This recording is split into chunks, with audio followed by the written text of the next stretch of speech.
Ladies and gentlemen, welcome to Scan Invitational number 2. My name is Totalbiscuit, and you... I am dApollo. We're here again, man. Enthusiasm costs lives, be careful. Indeed, it does. And we're here with Scan Invitational number 2, finally. Back, I don't even know when it was last time, like a couple months ago, I guess. Yeah. Indeed, but we're back today with some awesome games and an awesome day full of a lot of fun, prizes to be won as well. Yep, this is Funhouse, in fact. This is the Funhouse in Team Dignitas office down in London. Pat Sharp commentating. Really? It's like, by the way, Apollo, as we're live, you have to get out the chair. I'm like, oh, I don't get a class today. Pat Sharp's going to be doing analysis on this particular tournament. Either that or we just dye your hair blonde and we can get you 2 wenches either side. I guess it's possible. Yeah. I guess it's possible. We actually had a sad time at university because those guys came over to kind of do a gig and... It wasn't the same. No. It wasn't, yeah. It was like, you guys are sold out. It was pretty terrible.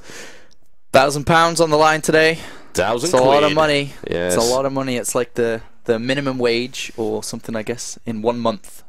Yes. For 1 day today. It's not bad. Prize pool. It's definitely not bad. We've got 8 great players as well today. I'm looking forward to seeing what all of them could come up with. Yeah, so, I mean, just to kind of lay the information down for you guys that haven't read the forums or anything like that. So £1,000, 500 first place, and then 300. Then third and fourth is split for a £100 prize. So basically, you only need to win 1 game since it's 8 players to actually get in the money, which is fantastic for these guys, of course. And the bracket today is actually pretty cool, I think. This is actually a really nice bracket. First game of today, which we will be going into very, very shortly here, is Nerchio versus merz. Team Acer versus Team Dignitas. Yeah, that's some scary stuff, honestly. Nerchio's been on real form lately. He, of course, proved to everyone that he's not just an online wonderkin. You know, he's been able to do well at LANs as well. He's been performing extremely well, and he's been placing highly. He even placed quite highly in DreamHack, actually. I was impressed by he actually did so good in DreamHack, actually. Really good. Like, beat everybody apart from losing to Rhett, I think it was. Well, can you blame him? Zerg versus Zerg and then Rhett. Yeah, but, you know, he won Battle in Berlin. You know, everyone was like, Nerchio can only win online. He's not like Stefano, who actually went into offline tournaments and started winning them all, but he actually won that. So that's great. And merz is the representative for Team Dignitas within this tournament. Last time we had Sho, who went out in the first round versus Soke. This time, will we see merz do better than Sho? We'll see. I mean, Nerchio is a tough opponent, but merz has been putting on some excellent performances lately as well. Definitely. Yep, I think you know more about him than he did last time. High APM, He's got very high APM. merz has got high APM for sure. He's got skills as well, so skills. It usually helps. See. Hopefully, he'll be able to take out Nerchio, but we'll see. Nerchio is a beast, Zerg versus Terran. So very true. Second map is second game. Sorry, is Nama versus TLO. That for me is going to be crazy good. Oh yeah. They are so unique with their play. They're so unorthodox. None of them play neither of them play straight up. Yeah, I think Nama actually annoyed Artosis with his playstyle. I read about that. Like, I hate this playstyle. It's just all in every game. It doesn't make any sense. But it's good. It's execution-based pushes from Nama, as we saw in DreamHack, unbelievably strong. It's like he disappeared off the face of the planet for a year to go and live up in a Tibetan StarCraft 2 monastery high in the mountains. They don't really have any internet there, so they have to communicate via astral projection. And he came up with these amazing builds in the meantime, and then came to DreamHack and then executed them all, and no one had any idea how to stop them. So. And he did so well in DreamHack. I mean, I said it in the introduction, if you read that on Team Liquid, is that you know, he won DreamHack last year, and then something relit his flames, basically, in the most recent DreamHack back in Winter and Jonkoping. And he performed so well, and he did extraordinary, and a lot of fans were really ecstatic about that. Yeah, so definitely. It's good to have him invited into this tournament. I'm glad I accepted too. And TLO is now playing Zerg for a while. His Zerg's pretty good, pretty crazy. There's a lot of different stuff. You've seen a lot of overseers being made, so we can actually use the contaminate on buildings and so on. Contaminate's really, really nice as far as I'm concerned. You can actually really screw up a Terran with Contaminate as well. You really, really can, because of just the way the production methods actually slow work. Upgrades down, and you know he's really unique. You know, putting his own style once again on his play. The third game, Thorzane versus Night End. What a great game that is. That's going to be quite slow. It's going to be quite ponderous, very both of them passive players. Yeah, definitely. Yeah, that's going to be a great series. And remember, these are all best of threes until we hit the final. Night End performed extraordinarily well at DreamHack. Yes, he did. Playing against Puma in the semi-finals, then losing, but he showed great performances throughout the tournament. Nobody expected Night End to be in the top 4. Nobody. In terms of predictions, 0 people. So that's really good. And his Protoss versus Terran is very good right now. Thorzin, on the other hand, has now come back into laddering a lot in this season, and his record on the ladder is insane. Like 140 wins, 20 losses. Oh yeah, if you've seen his stream, the stuff that he's pulling off against the top players is crazy. So I'm looking forward to seeing that one. That's going to be great as far as I'm concerned. Yeah, and then we have Mana versus Osho as the 4th game as well. That could be interesting. Mana, quite a passive player, certainly. Osho, known for being extremely aggressive, an Israeli player, if I recall correctly. And he was the guy who used to just 10-pool all the time. He doesn't really do so much of that anymore. That he's still in his playstyle, but it's not what he does every time. But he does like to pile on the pressure. Yeah, indeed. And that's going to be a great game. Will Mana is still his weakest matchup out of all 3, but we'll see if he will be able to compete against Osho. As Osho's versus Protoss is absolutely amazing. Yeah. Very, very good. Loves Mulis and so on. Really, really good. And we'll have to see how we will be able to do against Mana. And like I said, these are best of 3s until the finals, which are going to be a best of 5, which we'll get onto today. The schedule, basically looking at like an hour for each best of 3, give or take. You can't necessarily predict it, but yeah, we're doing what we can with that. And I mean, we're already like 10 minutes behind schedule, so it's actually going to be quite rapid today, I feel. So it's going to be good. Merz versus Nerchio could be a fast series one way or the other. I mean, they're both quite aggressive players. Yes. So we'll see what comes from that. And don't forget to go thank Scan at Twitter, of course. You can go to Scan at Scan Computers. Go tell them how awesome esports is. You can even hashtag esports as well. Hashtag Scan Invitational. What would that be? SI. Maybe SI2. It's like Shoutcraft, like SCI, SI. So I guess you can hashtag SI. You can make some of it up and get that trending, of course. And also go visit their website today. Just like go there and just log in, check what's there. There's a lot of decent offers and so on. They've actually got a page actually. For only today, right? Yeah, it's today only. In fact, that's what it's called. Scan.co.uk/today only, and they've got a bunch of hardware deals on. So if you're looking to get something for Christmas, probably a good time. If you're looking to upgrade, also probably a good time. Go spend some money. Go stimulate our economy. A lot of good offers. Yeah. Since we're going to be afloat from the EU any day now, by the sounds of it. Stimulate our economy. Go do that. Go buy some parts from Scan. Thanks for supporting esports. Right, it looks like we are about both ready to get going. So this is the best of 3. First map in the round of 8 for every game we're going to be seeing today is starting on ESL Securus Plateau. Yep. Map pool's interesting today, actually. Yeah, I was having a look. It's pretty standard map pool, but the kind of biggest difference is Calm Before the Storm we've brought in here. Yeah, which is very uncommon in Western tournaments. I mean, that map's only just got kicking off over in Korea. Yeah, I mean, it was introduced into the latest GSL season, and it's a very, very big map. Yeah. And I thought it would be pretty cool just to go ahead and throw that in there, and then let's see how these players are going to play on it, because it's a very large map, and we may actually see somebody go ahead and be like, all right, nobody in Europe really plays this map, aside from people in GSL. I'm going to practice that map, and that's going to be my map choice in best of 3 or best of 5s, and you can actually pull a great win there, so I think that's a pretty cool twist. For the map pool, and obviously the rest, Taldra Malta, Belshir Beach is a good one as well. Daybreak, large map, Terminus, RE, and Metalopolis, pretty standard. And the way that the maps are laid out as well for everybody is that for each round, the round of 8, round of 4, and finals, that is a determined map, and then the loser gets to pick from anything. So the first map, like I said, Securus, semi-finals, Daybreak, and the finals actually starts on Calm Before the Storm. I like that you're metagaming this entire tournament. I know, it's like I'm making it my own tournament, how exactly I want Calm it. Before the Storm, see how you do on that one. Yeah, I remember when we first brought in Tal'Darim actually in a show match series, we just threw Tal'Darim in there and no one had really done that before. Throw some Desert Oasis in my tournament, do whatever I want. A little bit of Cool Ass Extreme in the middle of a tournament. We should do a comedy tournament at some point that's nothing but stupid maps. I think that would be pretty good. Funny. Yeah, retro tournament. You ready? I'm always ready. Let's hit the button. Let's go. Okay. Nerchio versus Merz. This is going to be a great game for sure. And these two players have met before as well. We can't forget that. They've met multiple times. I think Merz overall has actually gone and lost like 3 best of 3s. But every game they've played is a close series. It's like 1-2 pretty much every time they've played, and they are long drawn out series as well. So we'll have to see what both of these players have decided to do within this game, because Merz is up against the wall. I mean, there's no doubt about that. Nerchio is Nerchio, man. He's the king of online tournaments, which this is, of course. Even his ratio in his last 10 matches against Terran, he's like 8-2. You know, that's just incredible. It's That's Nerchio, a scary man. amount, yeah. And Merz, on the other hand, is 2-8 in his last 10. So definitely up against the wall. Will he have something prepared here? Well, yes, we're about to find out, aren't we? Ladies and gentlemen, it's my pleasure to bring you the first contestant in this particular tournament, which is the Scan Invitational number 2. He is from Team Acer. He's in the red trunks, playing Zerg to the southwest of this particular map. Ladies and gentlemen, I give you Nerchio versus his opponent, the hometown favourite for this tournament, but we'll see how he can deal with the mighty Nerchio. He's in the blue trunks. He is playing Terran to the northeast, and he is from Team Dignitas. Ladies and gentlemen, this is merz. And in terms of the spawning positions, they have gone cross positions. So this is actually going to be pretty good for Nerchio compared to if they were close by air. And the reason for that is because he's going to be able to expand across north while merz comes down.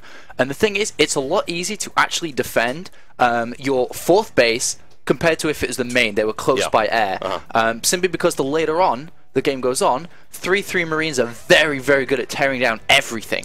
So if you actually spawn close by air, your main base, your hive, your spawning pool, your tech is going to be under pressure, of course, but if it's just your fourth base, it's only going to be a hatchery there. So that, in terms of late game, is going to be great for Nerchio.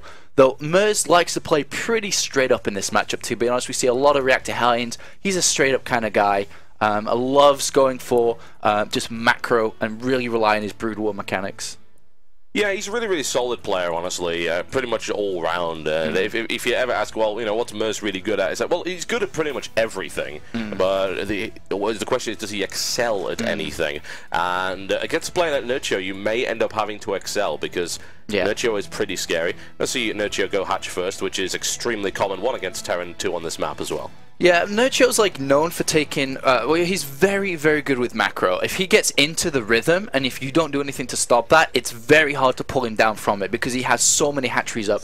He's probably going to look to take a fast third here as well. And the way that he usually takes a fast third base is that he relies a lot on lings and roaches early on to actually defend against Hellions and so on. And then he can really push his economy. So in terms of that, merz needs to think that if my opponent's going to take a fast third, he's not going to have mute as fast. So maybe he could actually go for some form of medivac play, some drop play, sort of kind of abuse that fact that Nerchio does get a late layer here. And we'll have to see even if he does do that. He may just play standard straight up 2-base Spire. He might, yeah. I mean, he has gone for the gas, so he's not going for the gasless style, which the gasless style can be just a little bit risky if you get a lot of Hellion aggression early on for obvious reasons.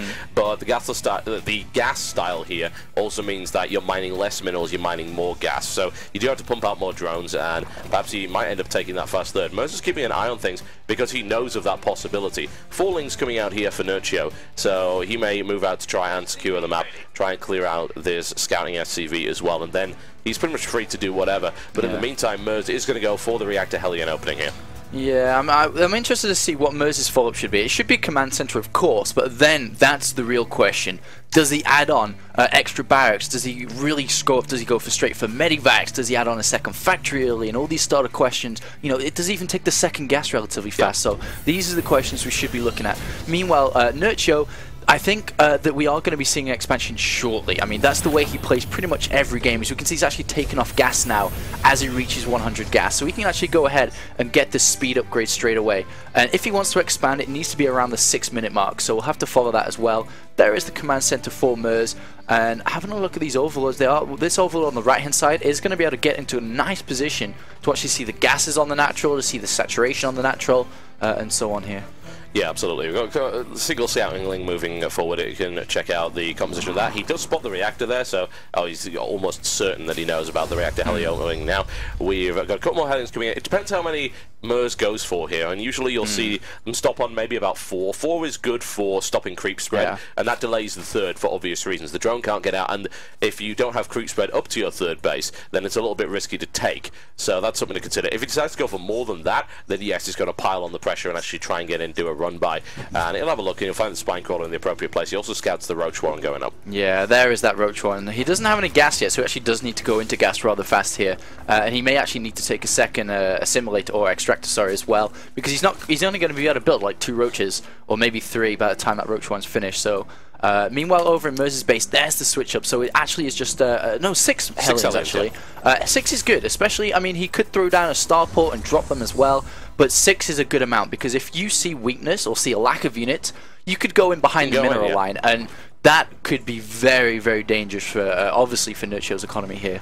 Yeah, Nerchio does move past with a few lings, and merz isn't really able to engage at this point just yet. He's going to pull back, try and perhaps deny him taking the Zelnagor towers. That's actually not what he's going to go for, though. He's going to just go for a run into the natural and see what he can find. He is going to spot the CC timing there, so that's a nice little bit of info. He's not going to get out there alive, but hey, he's got a bit of information from that. Oh, that's not so good for merz, though, because he's trying to transfer down SCVs, but because of that wall-off was there, it did block him a little bit. And there are the roaches now coming out, and there is that fast third. So it is going to come down at 7:14. He's going to use roaches and lings to defend it. Meanwhile, merz is actually getting stim. You can see he's actually skipped the tech lab on a factory. So this kind of tells me, oh my god, look, third base is coming up for merz. Really, really playing strong into his macro right now. Really going to be able to pump out those SCVs, have the extra mules as well. Engineering bay coming down as well. So we are going to see, oh, that is a reactor. Okay, so there's the reactor. So we're going to be seeing a starport probably coming soon from merz. He may use that reactor for the barracks and then build another one for a starport and really rely on marine marauders. You can even see in the production tab, marauders are on the way as well. So he's going to capitalize on the way that he knows Nerchio plays as well, because he's not going to have anything really to deal with marine marauder and medevac that well early on. No, definitely not. Roaches don't trade efficiently with that kind of composition at all. Hell, they don't even trade efficiently with Marine and Medevac. With Marauders in the mix, Roaches die so incredibly fast. So it's not a good option. He knows that. He's going to go Lair as a direct result, and then he can start thinking about grabbing a Spire, for instance, which will be great for denying this drop play and perhaps force a more ground-heavy army from merz to move across the map. And in the meantime, this macro game will continue between these two players. I don't agree with this. merz actually shows his marauders to this overlord, and that's never a good thing to show. Because basically he's like, hey Nerchio, go ahead and know exactly what I'm doing. If you kept the marauders down on the natural, you can just show your marines and be like, that tech labs, I swear to God, it's just for stim and combat shields. So it could have still been on the defensive side of things, where if a roachling bus cutter came, marauder's obviously going to help out against that. But still, Nerchio now knows what he's going up against. Marauder and Marines. He also sees that there's no tech lab on a factory, there's no tanks because Marauders have been made as well. And there's that scout onto the 3rd and 4th refinery as well. So Nerchio has scouted everything with just a single overlord, and that one actually survives as well. So Nerchio is in the light, man. He's got the lights switched on. Yep, he knows what's going on, and information is indeed the most important thing in StarCraft 2. Knowing is half the battle. Infestation Pit is going to come down, which is of course a good choice here to deal with that kind of composition. That's such a good choice, because basically Nerchio has so much gas, he's not going mutas, right? He wasn't going double upgrades to begin with as well. So he actually likes to go for infestors really early here, and they're going to be able to crush so many timing attacks, and it's going to be rough for merz. I mean, I'm still trying to think. He's kind of missed his window of opportunity to go earlier on when there's just a few handful of roaches and lings. But now there's 72 drones out for Nerchio. He's got a 4th base on the way. He's going to have infestors on the way very, very shortly here as well. Where does merz go from here? Well, it's a good question, isn't it? Because really the composition of Nerchio is perfect for countering what's coming his way. And you've got to think, well, is there some kind of timing that merz can hit here? And he's going to roll out with a fairly small force. I mean, if we look at army supply, it's exactly equal. The problem is by the time the force gets there, there's got to be 2 infestors on the field. Pathogen glands will be finished as well, so fungals will be immediately available. And the creep spread's fantastic here from Nerchio. And just by you saying that, basically, you've just identified what's going to happen. merz is not going to look for a push, because he can't, right? No, if he goes, he's going to die. So basically what merz will have to try to do in this game, the best he can, is that he has to play defensive and passively. Remember, this is Shakir's Plateau, so the longer the game goes on, if merz can establish a decently sized army late on, and he's actually supplied bot quite heavily right now, unfortunately, but if he establishes a good army late on, then he's going to be able to cut the map in half and really deny that 5th and 6th base from Nerchio to be taken. And unfortunately for merz, this drop is going to get picked up immediately by this overlord. Yeah, bad luck right there for merz, and the response should be pretty much instantaneous from Nerchio. That's exactly what's happening. He can move an infestor in there, which will allow him to grab that medevac. They will not be getting out of there alive, and merz decided to go for it anyway, even though he knows that this has been seen. Does not want to get anywhere near that infestor. This is going to be horrible. I think merz is just going to lose everything right now. The hive is on its way as well. Spire, so broodlords are going to be coming out super fast here as well. There is that fungal growth. Unfortunately, these marines are not long for this world. No, I don't think so. 3 do manage to get away. There was only a single fungal growth available, so he did do some damage and didn't really lose a lot. And denied the drop, more importantly. And now he's going to start pushing up the center. Oh, this 3rd base is very naked, man. There's not that many units out right now. No, there really aren't. And oh, massive fungal lockdown in the center right there, and demolishing merz's forces there. And there's no bunker or anything on this 3rd base. And I don't think this is going to go on for too much longer if this keeps going in the way that it is. Nerchio has a very very large army. He can just turn on the pressure now. He's not building any more drones. He's just going to go full Zergling and a massive infester. Fungal growth right there. Needs to get on those tanks. They're doing some damage, but the roach count is really high at the minute, and merz is able to push that back for the moment, denies some mining time, does some damage, and he's going to need a larger link count, of course, to get around the side flank and take his tanks out. The thing is, when a Zerg player gets up to 4 bases, starts taking the gases, these units are literally free. It's so cheap to actually expend roaches and lings like that, and now he's actually taking a 5th base as well, and merz is still in this. He just has to stabilize his 3rd base up, think about a 4th base as well. Ghosts are even on the way, simply because he knows that Nerchio likes these fast broodlords, but he has to weather the storm right here. Yeah, he does. And Nerchio with a little bit of a misstep there, eating some tank shells. Let's see if he's actually going to go. This is not an amazing engagement, but he gets the flank on it as well. That's damaging. Tanks taken out. Now, all of the links have been eliminated, and Nerchio should be thrown back here eventually. But, merz rallying that tank, which is not good. He's got right into the maw of those roaches there, and a quick burrow. A lot more damage done there than was necessary. I feel more links now trying to get rid of the mineral line, and unfortunately not able to grab onto that just yet. merz is going to have to retreat, though, back into the walled off area, and that means that that 3rd is effectively denied. Well, for anybody wondering what supply block does to you, welcome to this game, because merz just doesn't have any units. He hasn't had any units. He should have had a lot more on that 3rd base than he actually did, but getting supply block being slowed down like that, Nerchio just is going to be like, alright, where are units? You don't have any? Let's just roll over. Just kill him. He's let a massive run by right here in there, and infested Terranex coming down as well.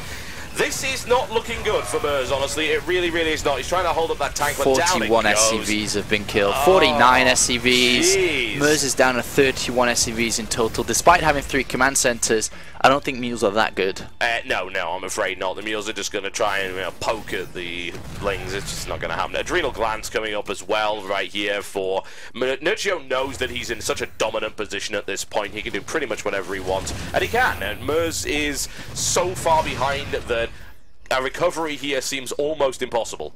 Yeah, indeed. And unfortunately for merz, he's back onto 2 bases. Not ideal. And, you know, we've now got Nerchio taking a 4th base. The gases up there are taken. The 5th base should be taken soon. 6th base is mining from minerals. He actually has the opportunity to mine from 6 different gases on these bases. Have you seen a number of drones? He's built. He's over 100. He's actually building more drones too. I don't know. He's probably just gonna like build a bunch of spine crawlers and then remax his army higher. Yeah, we've seen Nerchio do that actually. That's basically the only thing he's gonna be able to do. He's gonna make his army even stronger, but to be honest, it doesn't matter. 200 supply, 220 supply.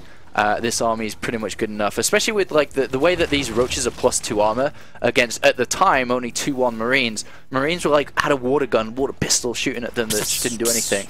Yeah, it's not. Oh, look at this. Oh my, surprise! Oh jeez. I've got to do that in ladder. That's entertaining. He threw them all away, but it was hilarious.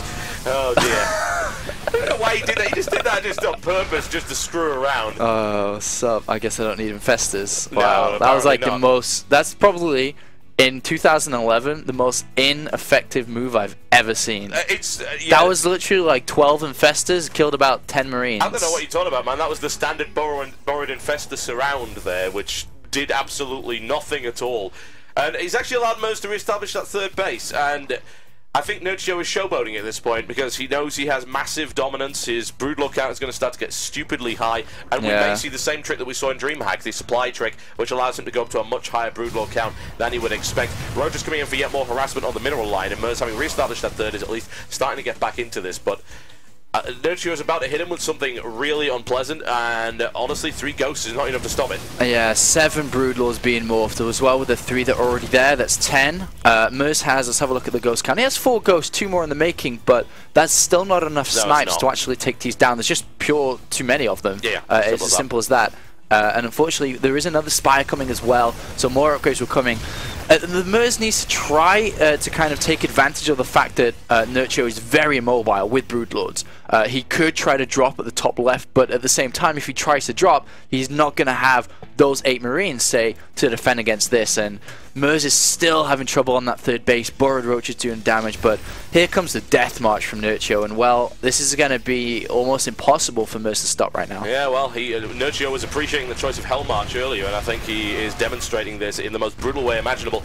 And here come the Broodlords, and what is the answer to that? Well, not really anything. Merz does not have any Vikings, he doesn't have enough ghosts to stop this, and it's a case of can he get into good enough position, and Nerchio's control of Broodlords is pretty good too, so shouldn't have too much of a problem just smashing his way through here. Here come the snipes, one Broodlord taken down. Oh, he doesn't take the second. Not enough energy though. Point. Oh, corruption coming down the tanks as well to make an absolute mess of things. Oh, these Marines might actually do a lot of damage. They are 3-2, and so these Broodlords might actually go down. Oh my god, Merz is actually going to crush this. He actually has decided to do that. Yeah, I mean, he crushed the army, but at the same time, there's about another 20 heads of Nerchio popped up. Yeah, the 20-headed Hydra of Nerchio. Yeah. Again, Nerchio is... the ghosts. Not anymore. Yeah. Nerchio's not even showing respect to his opponent at this point. He's destroying him. GG, ladies and gentlemen. And the first game in this best of 3 series goes to Nerchio in an incredibly convincing manner. That was unpleasant to watch. Yeah, I mean, that was rough. What do you do? That was rough for Merz. I mean, I understand Merz's game plan was just to try to play his passes and take the game late game, where we've seen people like Select and Thorzane do so well late game with multiple ghosts, with Vikings as well. But Merz couldn't quite get there. There was supply blocks, there was mistakes in the mid game. The drop did nothing, was cleaned up easily. So at the point when you take a fast third and you get supply blocked, you don't have enough units because you took a fast third anyway, and then you get supply blocked and you fail a drop. You don't have enough on the ground. There was no bunker there either. Yeah, supply block for Terran is something you've got to consider the way that Terran actually produces units, in that you can't produce units as fast as other races. You've got to build more and more and more buildings, which you don't have at that stage of the game. So supply block in that mid-game is possibly the worst time that could possibly happen, because it slows your production up so much. You can't get things rolling. You can't do what a Zerg player can do, which is just to stock up lava and then instantly remax. You can't do that stuff. So you can't allow that to happen. That's a crucial error in your play, and we just saw the result of it there. Well, like we said before, Merz has lost 1-2. Will he be able to come back, get a game, maybe take it to the third? It is going to be his map choice next, though. We have to take a little bit of a break, though, just to sort out some lag issues that some of you on the stream may be experiencing. But we will be back very, very shortly. Yes, we will, folks. In the meantime, enjoy the music.